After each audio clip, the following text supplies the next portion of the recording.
হচ্ছে মিশরীয় হায়ারোগ্লিফিক্সের দুইটা লেটার। এটার উচ্চারণ হচ্ছে এ, যদি বাংলায় লিখি তাহলে অ বা আ, আর এটার উচ্চারণ হচ্ছে কা বা বাংলার কা।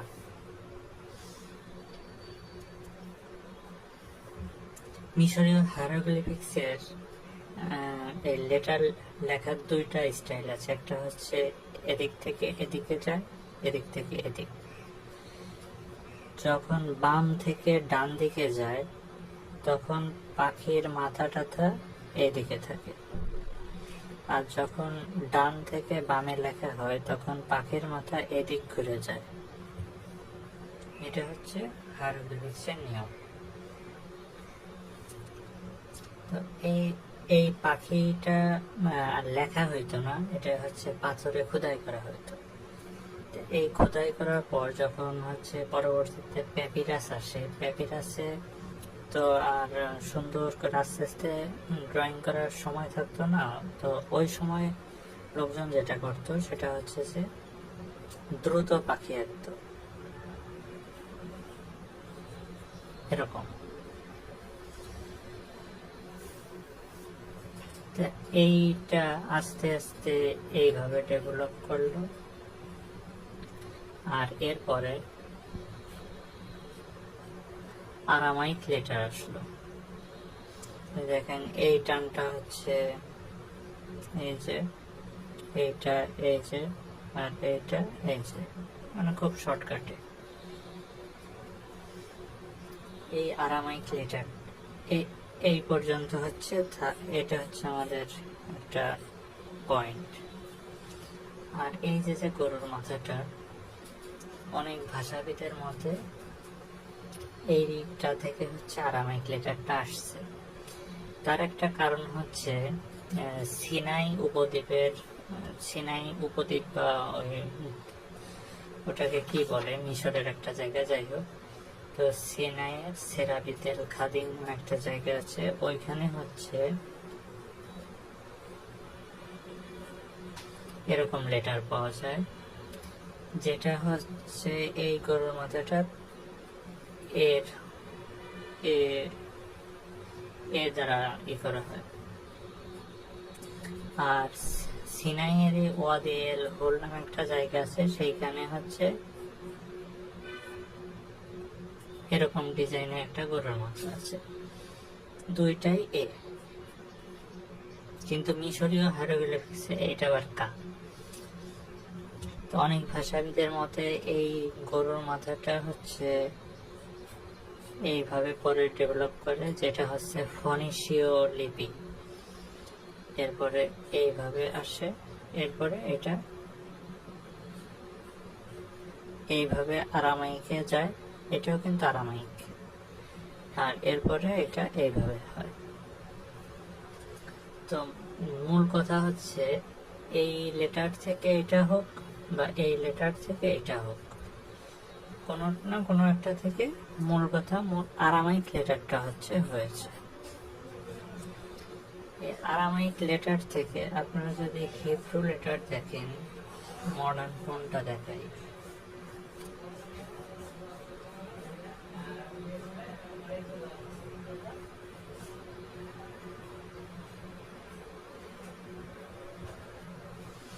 এটা হচ্ছে হিব্রুর আলিফ, হিব্রুতে আলেফ বলে, এটা হচ্ছে এটার সাথে দেখেন একটা মিল আছে। তো নর্মালি যখন আমরা লিখি তখন হচ্ছে হিব্রু এইভাবে লেখা হয়, যেটা হচ্ছে মানে কম্পিউটারের ফন্ট। আরামাইক থেকে কয়েকটা লেটার আসছে, একটা হচ্ছে হিব্রু, আর একটা হচ্ছে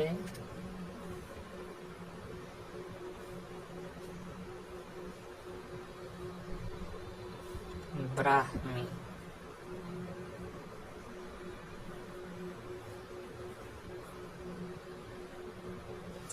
আর একটা হচ্ছে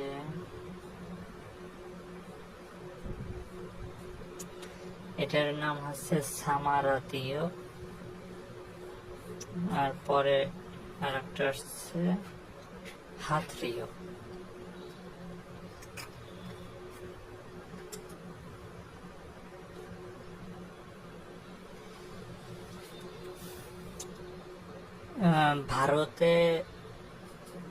ভারতের যারা অনেক ভাষাবিদ আছে তারা হচ্ছে ব্রাহ্মী থেকে মানে বর্ণমালার প্রথম ধরে। এর আগে যে এইগুলো কিছু আছে এইগুলো তারা বিশ্বাস করেন, এটাকে প্রথম লেটার হিসেবে ধরে। যাই হোক, এইখান থেকে আসলো এইটা। তো ভারত উপমহাদেশে হিব্রু বা আরামাইক থেকে ব্রাহ্মী হলো কিভাবে? ইহুদিরা বিভিন্ন সময়ে বিভিন্ন এক জায়গা থেকে আরেক জায়গায় গেছে, ইসরায়েল থেকে বিভিন্ন দেশে গেছে। তো অনেকেই ওই সময় ভারত উপমহাদেশের দিকে আসছে। তো তাদের থেকে সাধারণত আরামাইক থেকে এই ব্রাহ্মীর সৃষ্টি হইতে পারে। যেহেতু আমরা ওই সময় ওইখানে উপস্থিত ছিলাম না, এই জন্য 100% নিশ্চয়তা দিয়ে কোনো তথ্য দেওয়া যাবে না। আবার এইটা কত সালে কখন ডেভেলপ হচ্ছে ওটাও আমি বলছি না, কারণ যদিও বইয়ে সাল তারিখ উল্লেখ থাকে, তবে ওগুলো সবই আনুমানিক, আর আনুমানিক কিছুতে বলাটা ঠিক না। যাই হোক, এই পর্যন্ত হচ্ছে ঘোড়ায় পেঁচায় ব্রাহ্মীটা আসলো।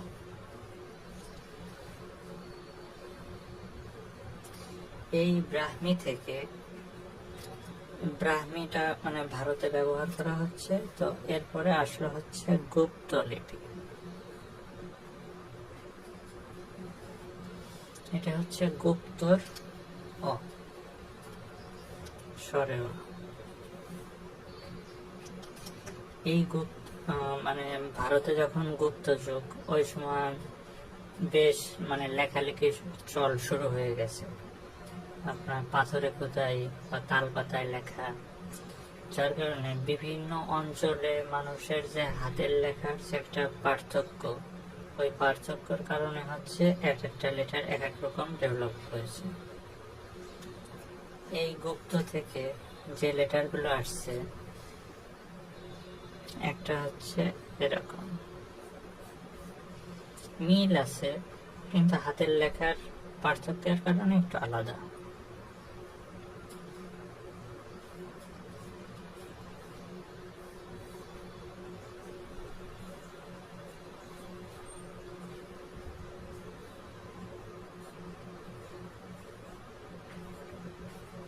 এটা হচ্ছে গৌড়ীয় লিপি। ভারতের বিভিন্ন জায়গায় যে গৌড় বা গৌড়ের রাজা এরকম যে শব্দগুলো শোনেন, এটা হচ্ছে ওই জায়গায় গৌড়ীয়। এই গৌড়ীয় থেকে গৌড়ীয় আর এই গুপ্ত, এই দুইটার একসাথে একটা হচ্ছে নাগরী লিপি। এটা হচ্ছে প্রত্ননাগরী। এই প্রত্ননাগরী থেকে পরে আসে হচ্ছে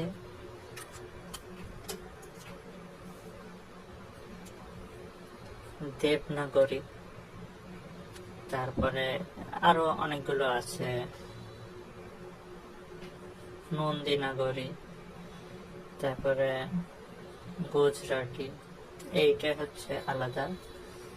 তো আমরা যেটাতে যাব, এই সময়টাতে অনেক বৌদ্ধ সাধক তারা ভারত উপমহাদেশের বাইরে থেকে হচ্ছে ভারতে এসে ধর্মচর্চা এগুলোই করলো, আর বিভিন্ন পুঁথি লেখালেখি শুরু করলো। তো ওই সময়টায় সিদ্ধম নামে একটা লিপির জন্ম হয়। সিদ্ধমটা দেখতে হচ্ছে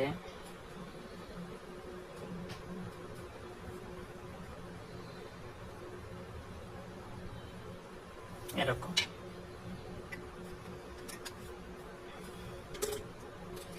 এই সিদ্ধম লিপির লিপি যখন লেখা হচ্ছে, এই সিদ্ধম থেকে আরো বেশ কিছু মানে সিদ্ধমই কিন্তু ফন্ট আলাদা,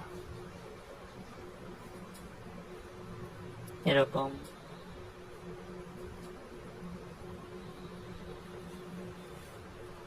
এরকম লেখা হচ্ছে। তো এই যে যখন এইটা কিভাবে হইলো, আমরা অনেক সময় ক লিখি এইভাবে, এইখানে যে একটা ছোট বর মতো পড়েছে, যা ওই সময় যে খাগের কলম টলম দিয়ে লেখা হইতো, তো ওইটাও একটা স্টাইল, যে এরকম দিয়ে এরকম লেখা। এটা কিন্তু ব না এটার সাথে।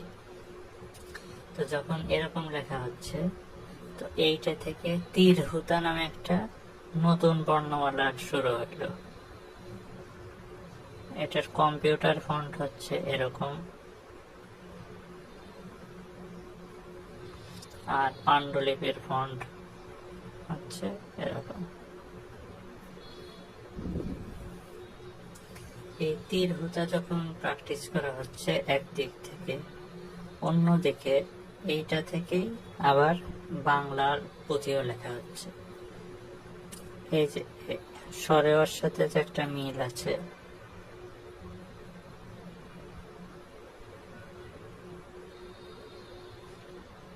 এই দুটার ভিতর একটা জিনিস খেয়াল করেন, তীরহুতা লিপিতে যারা লেখছে তারা এইখানে একটু বেশি জায়গা ছাড়ছে,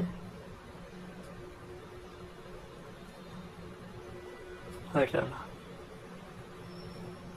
যার কারণে পরে তাদের মডার্ন যে স্টাইল সেটাতেও এইখানে এরকম বর মতো হয়ে রাখছে। আর যারা বাংলা লেখছে তারা এখানে অনেক কম জায়গা রাখছে, যার কারণে পরে এটা বিলুপ্ত হয়ে এখানে পরে এরকম সমান হয়ে গেছে। এই যে বাংলা পুঁথি লিখতেছে, বাংলা পুঁথি প্রথম দিকে হচ্ছে স্বরেওটা এরকম, এরপরে হচ্ছে পূর্ণ, তখন অর্ধমাত্রার মতো, মানে লেখার জন্য অর্ধমাত্রা, বাস্তবে পূর্ণমাত্রা। পরে হচ্ছে এরকম, আর এরপরে আসে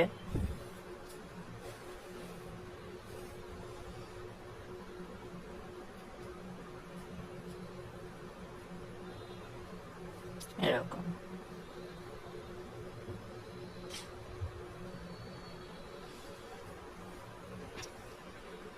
এরপরে হাতের লেখা বা কম্পিউটারের ফন্টে আমরা এরকম পাই। এই ফন্টটা তো তখনও ছিল না, এইটা হচ্ছে দেখাই কিভাবে ছিল।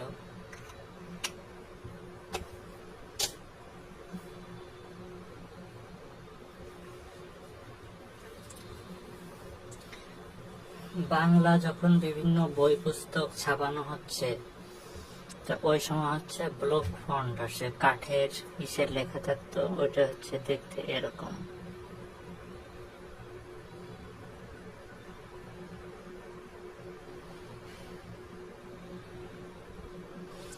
আপনারা যদি পুরাতন পত্রিকা বই দেখেন তখন ওইখানে এরকম ফন্ট দেখবেন। পরবর্তীতে কম্পিউটারে যখন বাংলা ফন্টটা রান করা হচ্ছে, তখন এইটাকেই কাটাছেড়া করে এরকম একটা রূপ দেওয়া হয়, এটাই পরে স্ট্যান্ডার্ড বাংলা ফন্ট হয়ে যায়। এই হচ্ছে আমাদের স্বরের জন্মের ইতিহাস। তবে এইগুলো আপনারা বাংলা ব্যাকরণ বইয়ে পাবেন না, যেখান থেকে পাবেন সেটা হচ্ছে ব্রাহ্মী থেকে পাবেন, কারণ অধিকাংশ ভাষাবিদ যারা আছে তারা এই ব্রাহ্মীর আগের এগুলো কিছুই বিশ্বাস করেন না।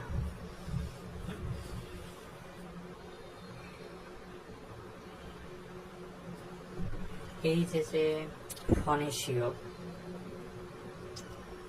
এইটা থেকে এটার সাথে মিল রেখে দেখেন,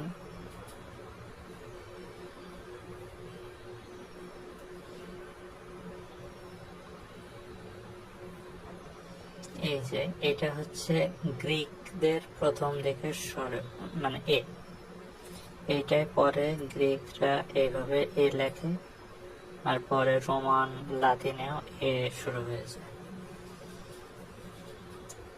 আমাদের অধিকাংশ লেটারগুলোর মানে জন্মদাতা হচ্ছে মিশরীয় হায়ারোগ্লিফিক্সের লেটারগুলো।